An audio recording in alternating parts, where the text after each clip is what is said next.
আসসালামু আলাইকুম ওয়া রাহমাতুল্লাহি ওয়া বারাকাতুহু। সবাই মুহাব্বতের সাথে দুরূদ শরীফ পড়ি, নামাজের দুরূদ শরীফ। আল্লাহুম্মা সাল্লি আলা মুহাম্মাদিন ওয়া আলা আলি মুহাম্মাদ কামা বারাকতা আলা ইব্রাহিম ওয়া আলা আলি ইব্রাহিম ইন্নাকা হামিদুম মাজিদ। ইন্নাল হামদালিল্লাহ নাহমাদুল্লাহ তাআলা ওয়া নুসাল্লি আলা রাসূলিহিল কারীম, আম্মা বা'দ। فأعوذ بالله من الشيطان الرجيم. بسم الله الرحمن الرحيم. قل إن كنتم تحبون الله فاتبعوني يحببكم الله. صدق الله العظيم. وقال رسول الله صلى الله عليه وسلم: من أحب سنتي فقد أحبني ومن أحبني كان معي في الجنة. أو كما قال عليه الصلاة والسلام. বুজুর্গান মুহতারাম, হযরত উলামায়ে কেরাম, উপস্থিত বিরাদরান ইসলাম, আল্লাহ তাবারক ওয়া তাআলা আমাদেরকে মাগরিবের নামাজ জামাতের সাথে আদায় করার তৌফিক দান করেছেন। এই জন্য সকলেই বলি আলহামদুলিল্লাহ। আজকে এখন যদি আমি আপনাদেরকে জিজ্ঞেস করি যে আজকে সকাল থেকে পর্যন্ত আল্লাহ পাকের দেওয়া নিয়ামত কয়টা ভোগ করেছেন, একজন লোকও বলতে পারবে না, হিসাব করেন। ঘুমাইছেন রাত্রে, এটা একটা নিয়ামত। ঘুম থেকে জাগছেন, এটা নিয়ামত। কিন্তু এরপরে সকাল থেকে আল্লাহর নিয়ামত কয়টা ভোগ করছেন, কেউ বলতে পারবেন? অসংখ্য অগণিত নিয়ামত যা ভোগ করেছেন সব যদি এক পাল্লায় রাখা হয়, আর মাগরিবের নামাজটা যে জামাতের সাথে পড়তে পারছেন এটা যদি এক পাল্লায় রাখা হয়, তাহলে জামাতের সওয়াবটা বেশি হবে। আপনাদের হাইটে আপনারা যারা এখানে এসেছেন, যারা মুসলমান, নাম আব্দুর রহমান, আব্দুর রহিম, আব্দুল করিম, সিরাজুল ইসলাম, তাজুল ইসলাম, বাপ দাদাও ছিল মুসলমান, আইডি কার্ডে লেখা মুসলমান, জন্ম নিবন্ধে লেখা মুসলমান, পাসপোর্টে লেখা মুসলমান, এমন মানুষ তো বোধ হয় আপনাদের হাইডে নাই, হয়তো অলডামে থাকতে পারে। মাগরিবের নামাজের টাইমটা যে গেছে এর খবরও নাই। এমন লোক হাইডে নাই যে মুসলমানের মধ্যে এমন লোক আছে যে মাগরিবের নামাজের সময় যে গেছে এর খবরও নাই। আপনাদের হাইডেও আছে। এই মানুষগুলির মধ্য থেকে আল্লাহ পাক আপনাদের অন্তরকে মসজিদের দিকে মাইল করেছেন। সুবহানাল্লাহ এখন বলা লাগবে না, রাত্রে খাওয়ার পরে তাদের মধ্য থেকে আল্লাহ আপনাদেরকে নির্বাচন করেছেন। সুবহানাল্লাহ। নামাজের পরে আবার এইখানে যে বসেছেন, আজকের যে ওয়াজ কমিটি যারা এই মাহফিল করাইছেন, তারা আপনাদের সঙ্গে কোন একটা কন্ট্যাক্ট করছে মনে হয়, কি ঘন্টা হিসাবে না রাত্র চুক্তি, কোনটা? 1 ঘন্টায় মসজিদে নামাজের পরে বসলে আপনাদেরকে 50 পাউন্ড বা 100 পাউন্ডের কত কন্ট্যাক্ট হয়েছে আমি একটু জানতে চাই। যারা পেছনে বসেন আপনাদের সঙ্গে বোধহয় কন্ট্যাক্ট কম হয়েছে মনে হয়। কোনো কন্ট্যাক্ট আছে? তাহলে এখানে বসছেন কেন? আপনাদের বাড়িঘর নাই? এখন যদি যাইতেন বাড়িতে যাই বসতেন, সোফা ছিল আরামের, সেখানে বসতে পারতেন, চা খাইতেন, একটু নাতি নাতকর আছে, অনেকের ছেলে মেয়ে আছে, বিয়ে বাচ্চা আছে, তাদের সঙ্গে বসে একটু গল্প করতেন। সারাদিন ব্যস্ত ছিলেন, এই সময়টা তাদেরকে দিতেন, সময়টা খুব আরামে কাটত। কিন্তু এই দুনিয়ার যাবতীয় সমস্ত ব্যস্ততাকে পেছনে ফেলে এই মসজিদের মধ্যে যে এখন বসেছেন একমাত্র আল্লাহকে রাজি করার জন্য। কাকে বলেন? কাকে রাজি করার জন্য? দ্বিতীয় কোনো কিছু আশা আপনাদের নাই তো?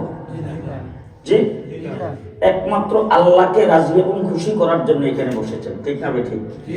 এরকম সহি নিয়তে যদি আপনারা এখানে বসে থাকেন, তাইলে এখন বসছেন আসরের আগ থেকে, 6টা থেকে নিয়ে আপনাদের এখানে বাহুবলী সাহেব বয়ান করছেন, তারপর রলিউর রহমান সাহেব বয়ান করছেন, এরপরে মৌলানা মুফতি সাইফুল ইসলাম সাহেব বয়ান করছেন, এখন আমি বয়ান করতেছি, হয়তো এসা পর্যন্ত আপনারা এখানে বলবেন। এই যে লম্বা টাইমটা, এটার হিসাব আমি আপনাদেরকে দিতে পারবো না, কারণ সেই যোগ্যতা আমার নাই। আপনাদের ইমাম সাহেব যদি পারে থেকে আপনাদেরকে পরে বোঝাবে।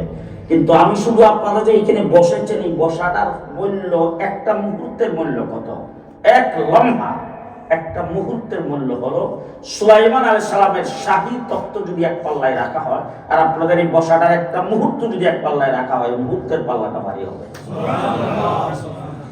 এত বড় নিয়ামত আল্লাহ পাক আমাদেরকে দান করেছেন। আজকে কি আপনারাই শুধু দাওয়াত পাইছেন না, আরো মানুষ পাইছে? যে আরো লোকে পাইছে না, আরো মানুষে পাইছে। যত দামি জায়গা আছে সব জায়গায় যাইতে গেলে টিকিট লাগে। আপনাদের দেশে লাগে না, আমাদের বাংলাদেশের সংসদ ভবনে যাইতে গেলে, সচিবালয়ে গেলে, প্রধানমন্ত্রীর সঙ্গে সাক্ষাৎ করতে চাইলে, যত দামি জায়গা সব জায়গায় টিকিট লাগে। আল্লাহর ঘর মসজিদে বসছেন, আর এখন মাহফিল হওয়ার কারণে এটা জান্নাতের বাগানে পরিণত হয়েছে। দামি জায়গা যত আছে সবগুলিতে কিন্তু পাহারা দেয় পুলিশ, নিশ্চিদ্র পাহারা। যে জীবন দামি তার পাহারাটা তেমন দামি। আপনারা যারা এখানে এসেছেন, আপনাদের চতুর্দিকে ফেরেশতারা এমন ভাবে পাহারা দিয়েছেন, একজন ফেরেশতার কাঁধে আরেকজন বসে, জমিন থেকে আসমান পর্যন্ত। সেই পাহারার ভিতরে আপনারা যে আগমন করতে পেরেছেন, আল্লাহ পাক মাহফিল কর্তৃপক্ষ আপনাদের কাছে দাওয়াত পৌঁছাইছেন, কিন্তু আল্লাহ আপনাকে এখানে আসার জন্য টিকিট দিয়েছেন। টিকিট কে দিয়েছেন?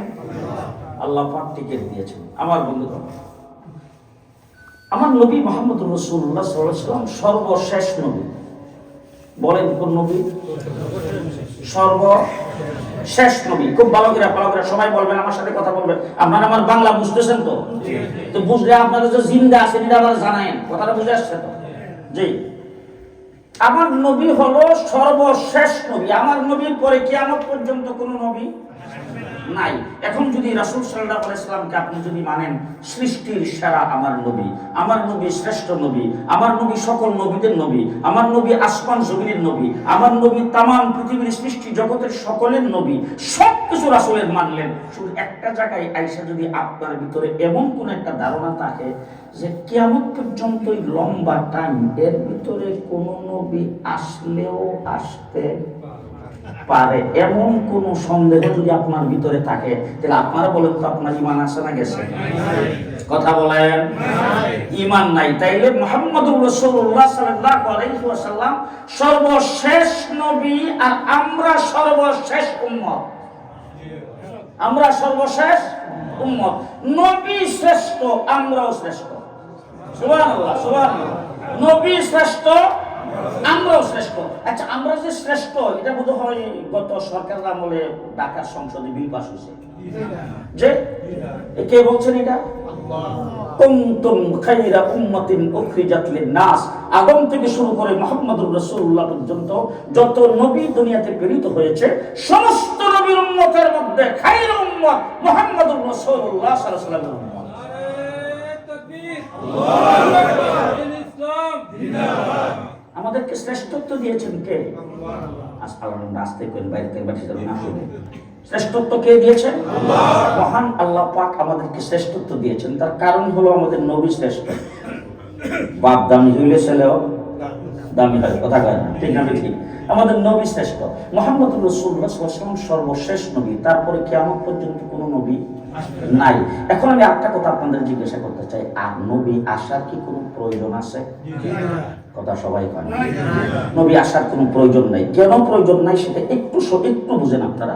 মসজিদের ভিতরে যখন প্রথম ঢুকতে আসছেন, তখন মসজিদে ঢুকতে মুসলমানদের জন্য কোন ফাও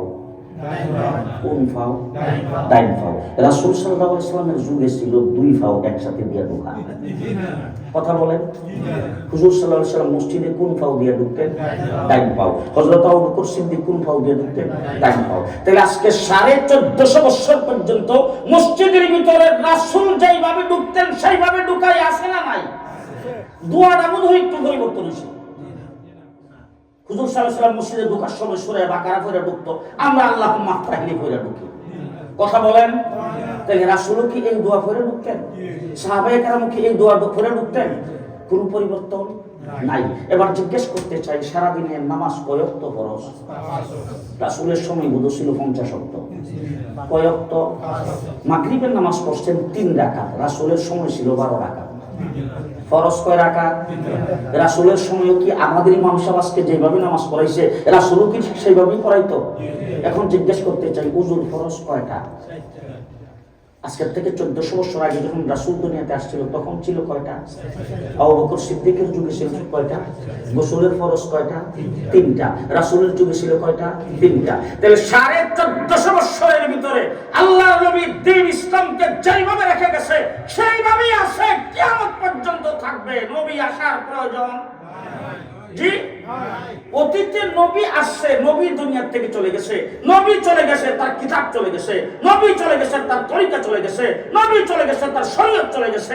আজকের গোটা পৃথিবীতে আপনারা খ্রিস্টানদের দেশে থাকেন, ইহুদিরা গোটা পৃথিবী আজকে সন্ত্রাসের রাজ্য কায়েম করেছে। গোটা পৃথিবীর ইহুদি খ্রিস্টানকে চ্যালেঞ্জ করে বলতে চাই, তোমাদের মূসা আলাইহিস সালামের কাছে যে কিতাবটা নাযিল হয়েছিল তাওরীত, তোমাদের ঈসা আলাইহিস সালামের কাছে যে ইনজিল কিতাব নাযিল হয়েছিল, বাবার বেটা হইলে একটা কপি আইনা দেখাও।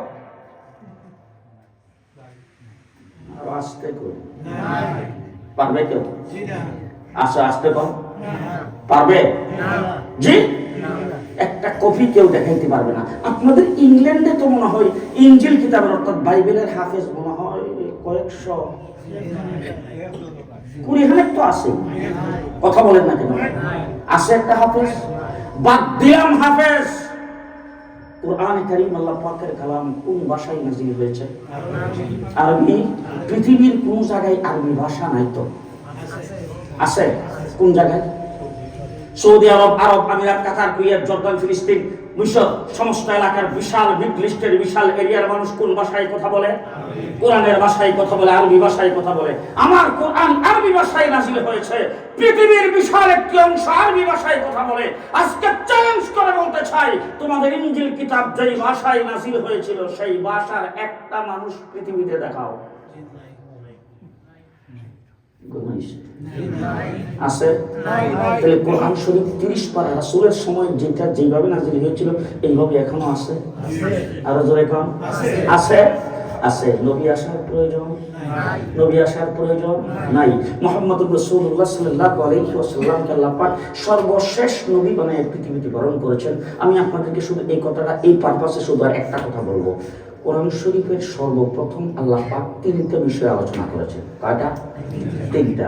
সর্বপ্রথম বলছেন ঈমানদারদের সম্পর্কে, 2 নম্বরে বলছেন কাফেরদের সম্পর্কে, 3 নম্বরে বলছেন মুনাফিকদের সম্পর্কে।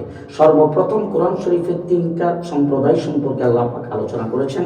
1 নম্বর ঈমানদার সম্পর্কে আলোচনা করতে যাইয়া সেখানে মসজিদের ইমাম সাহেব এখানে আসেন, আমার ভুল হলে উনি বলবেন, শুদ্ধ কোনটা সেটাও বলবেন। আপনার তো সামনে আপনাদের যে কথা বলতে সুবিধা না।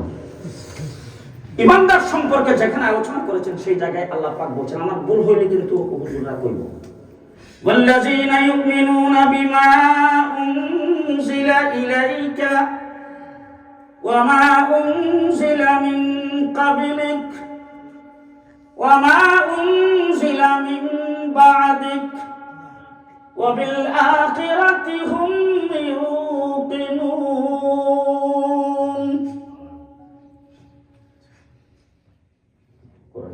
ঠিক আছে তো? ইমাম সাহেব যদি মাত্র ঠিক আছে জি, ঠিক নেই। এবার আবার করি, আবার দেখেন তো দেখি ঠিক না বলুন।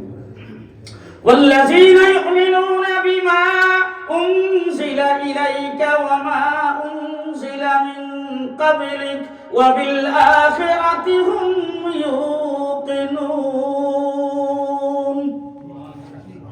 বলেন বলেন কোনটা ঠিক? দ্বিতীয় নম্বরে যেটা বললাম সেটা ঠিক। অর্থাৎ ওমা উনজিলা মিন বাদিক এই শব্দ কোরআন শরীফে বাংলাদেশেরটা আছে না, সৌদি আরবেরটা, গোটা পৃথিবীর কোন কোরআনে ওমা উনজিলা মিন বাদিক শব্দ নাই।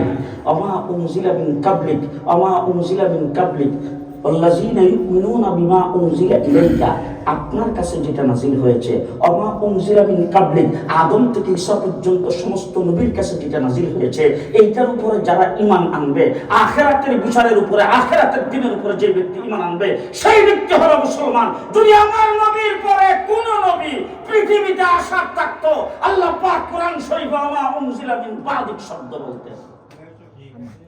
বুঝছে না?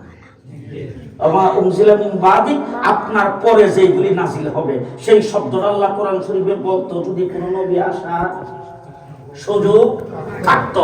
যেহেতু আমার উনজিলা মিন বাদি শব্দ কোরআন শরীফে নাই, আমার নবীর পরে কোন নবী নাই, আরো জোরে নাই। মুহাম্মদুর রাসূলুল্লাহ সাল্লাল্লাহু আলাইহি ওয়াসাল্লাম বিশ্ব জগৎ সৃষ্টির মকসুদ, বিশ্ব জগৎ সৃষ্টির মকসুদ। এখন আমি আপনাদের বললে আপনারা বিশ্বাস করবেন কিনা জানি না, হাইট নামে কোন জায়গা পৃথিবীর জমিনে হইতো না যদি আমার নবী পৃথিবীতে নাই। ম্যানচেস্টার নামে কোন শহর পৃথিবীতে হইতো না আমার নবী যদি পৃথিবীতে, লন্ডন নামে কোন রাজধানী হইতো না আমার নবী যদি পৃথিবীতে না আইতো, শেখ মুজিব নামে কোন লিডারের জন্ম হতো না আমার নবী যদি পৃথিবীতে না আইতো, জিয়াউর রহমান নামে কোন প্রেসিডেন্টের জন্ম হতো না আমার নবী যদি পৃথিবীতে না আসতো, ৭১ নামে কোন মুক্তিযুদ্ধ হতো না আমার রাসূল যদি পৃথিবীতে না আসতো, বাংলাদেশ নামে স্বাধীন কোন দেশ হতো না আমার রাসূল যদি পৃথিবীতে না আসতো, ঢাকা নামে কোন রাজধানী হতো না আমার নবী যদি পৃথিবীতে না আসতো, পদ্মা নামে কোন ব্রিজ হতো না আমার নবী যদি পৃথিবীতে না আসতো, কর্ণফুলী নামে কোন ট্যানেল হতো না আমার নবী যদি পৃথিবীতে না আসতো। কথা আপনাদের বিশ্বাস হয়েছে না? কোন দিয়ে অবস্থা দুপুরের সময় ভাত খান নাই, কথা কি বুঝাইতে পারতেছি আপনাদেরকে? আমার বাংলা কথা আপনারা বুঝে যাচ্ছে, এত সহজ ভাষা আমাদের নাই। আমার নবী হলেন সৃষ্টি জগতের উদ্দেশ্য। বলেন কি উদ্দেশ্য, মকসুদ? হযরত আদম আলাইহিস সালামকে আল্লাহ পাক কুদরতি হাতের দ্বারা বানাইছে। আদম আলাইহিস সালামের বাপ আছে তো? মা নাই। কুদরতি হাতের দ্বারা আল্লাহ পাক হযরত আদম আলাইহিস সালামের লাশটাকে বানাইয়া আরশের নিচে নিয়ে রাখছেন। সেখানে আদম আলাইহিস সালামকে রূহ দিছে। রূহ দেওয়ার পরে আদম আলাইহিস সালামকে নিয়ে জান্নাতে ঢুকাইছে। জান্নাতের ভিতরে আদম আলাইহিস সালাম যখন বসবাস করতেছে, আদম তারা কয় ভাই? যে বাপ চাচা গোষ্ঠী জ্ঞাতি কেউ আছে?